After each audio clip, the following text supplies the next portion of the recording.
Hello and welcome to my channel. Today I want to get you started with playing double stops. Double stops really just means playing two notes at the same time.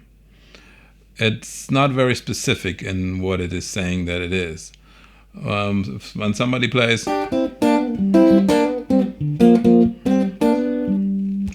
that's playing double stops, and those are all different kinds of intervals. Because really when I play two notes at the same time, I play an interval, I play a harmonic interval, not a melodic where I play from one note to the next, but I play both notes at the same time. So some kind of harmonic sound is being played.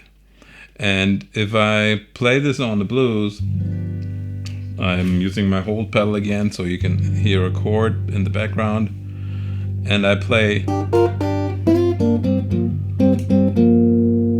This is playing double stops out of the G minor pentatonic scale, or then adding the blue note, playing, adding the 5 here, the flat 5.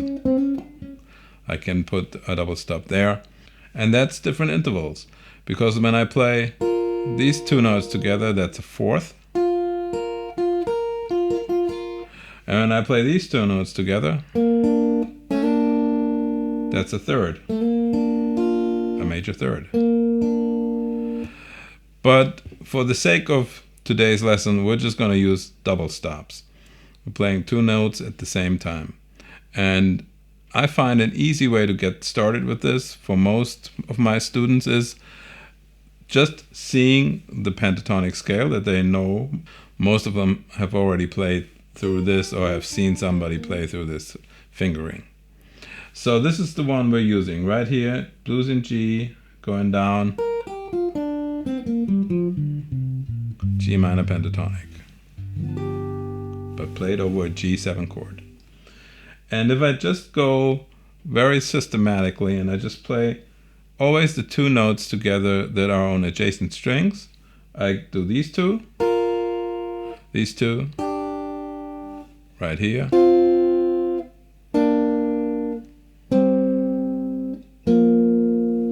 maybe all the way down to here.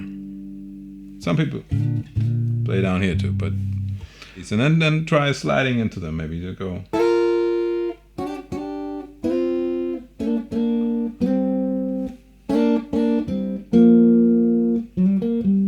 and combine it with single notes. No, don't just play double stops all the time. When you emphasize too much that there might be a sound that you've heard before. David Bowie used it on China Girl, I think, in the intro. Just playing these fourth in a pentatonic scale is giving you that sound. But then we break it up, because when I'm in here, there's a third in there. So that makes it sound a little bit different. But then again, just use a G7, or have piano player or your second guitarist play a G7 chord, and you try.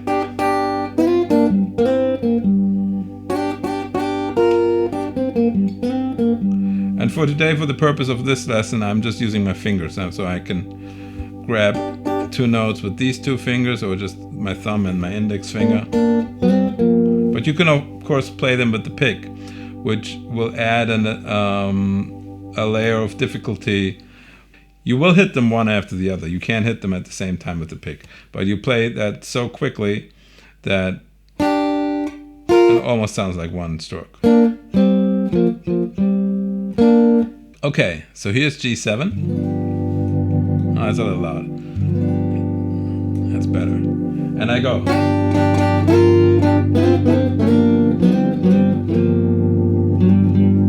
And I end on a single note. Now here's C7.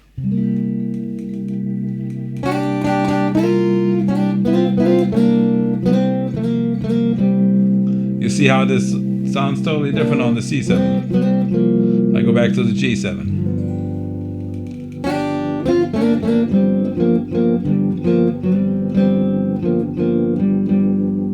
And then on my D7.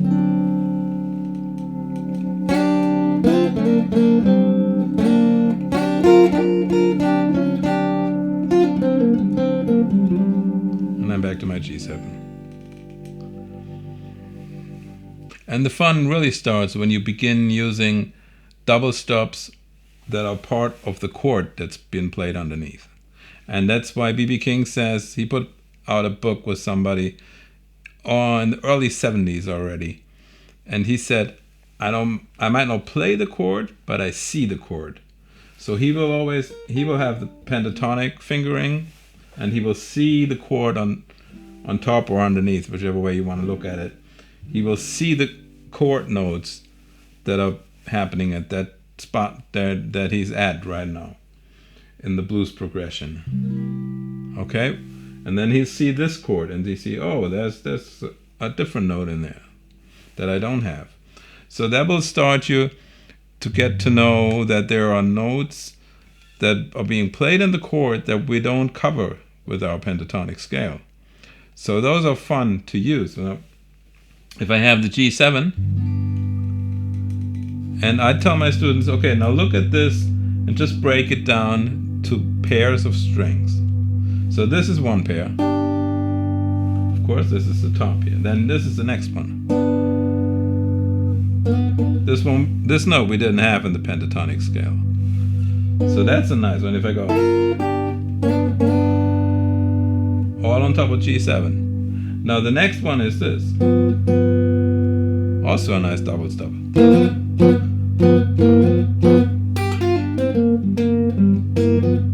Okay, so I can use that in comp for myself. The organ player, my invisible organ player here, is holding down a G7 and I go.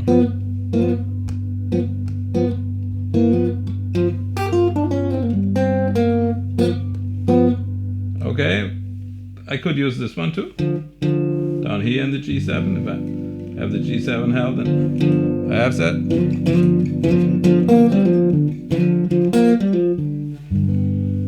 And those are all on G7. When I change the chord to the C7, there's one right on top here. If I have the two adjacent strings, this is not happening anywhere before that. It wasn't happening in the pentatonic. It wasn't happening on the G7. This is totally new interval that I'm playing here. And then if I continue down, I have this, which is the equivalent to this one in G7, because it's my third and my seventh played together. So if I have the invisible organ player again coming in, holding the chord nice and loud, I go.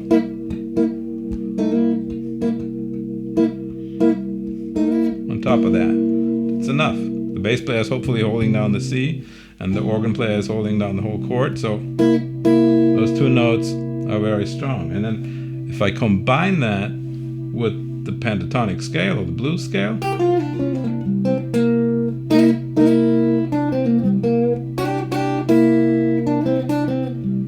everybody will know I'm on C7.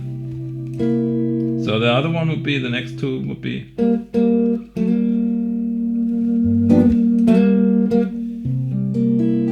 on my G7.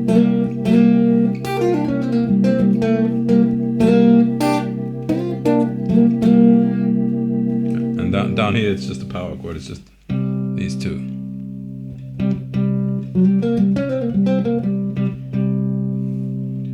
Okay, so to finish this out, let's go to the D7 and see what kind of double stops I have here. There's one right here, this one. Actually, two notes that are in the pentatonic scale. So that's interesting. These two are right here in the D7, and they're also in the pentatonic scale. So when I play these two, that sounds like D7.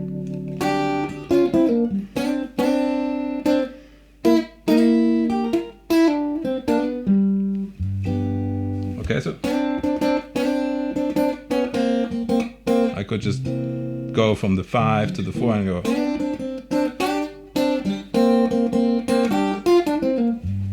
Take me back to the 1. Go from 5 to 4. Since I'm only playing the middle 4 strings, what else do I have here? I have these two, I have these two. And I have these two down here. A string and D string.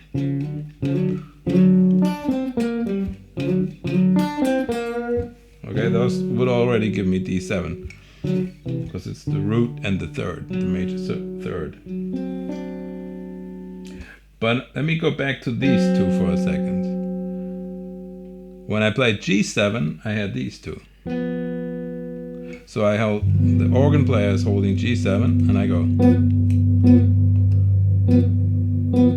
I play D7, he goes to D7. I go just up 2 frets.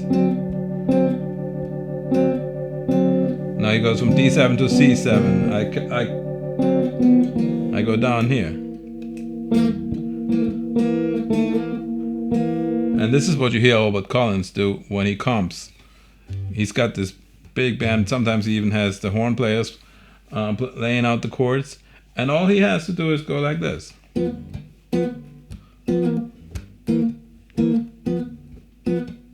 And that was 1 to 4, back to 1. And he goes. To the 5. To the 4. To the 1. Okay, I didn't follow the progression here. I was just wanted you to hear the chords and how they change. And those are just double stops. So when you learn to integrate those into your pentatonic scale or into your minor pentatonic blues scale, which will be this.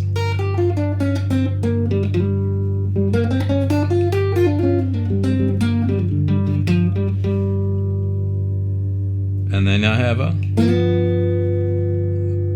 I have this one.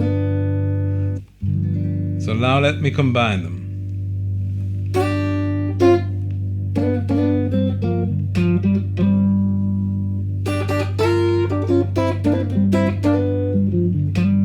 This is a hammer on going from this double stop, changing the third of the chord. I'm still on G7, and I go.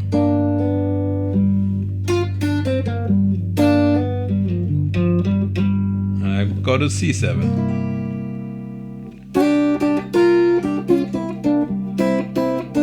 So I use that nice double stop in there. I go to D7.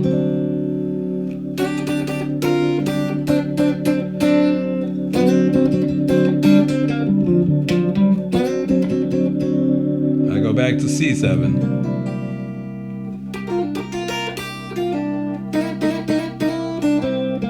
Go back to the 1, to my G7.